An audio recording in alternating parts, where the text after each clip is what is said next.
насилството за жал е многу честа појава, не само кај нас, туку во светски рамки, зборувам за насилството во училишен контекст.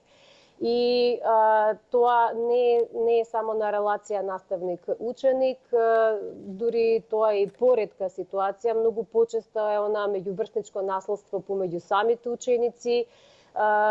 често знае да се случи и наследство на релација ученик-наставник,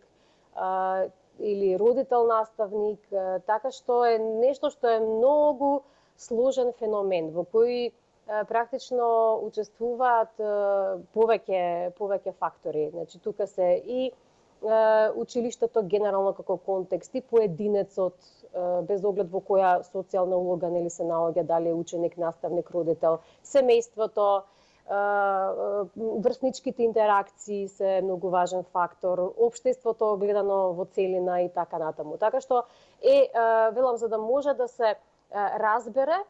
дури еден поединечен случај, треба да се земе предвид еден многу поширок и многу посложен контекст кој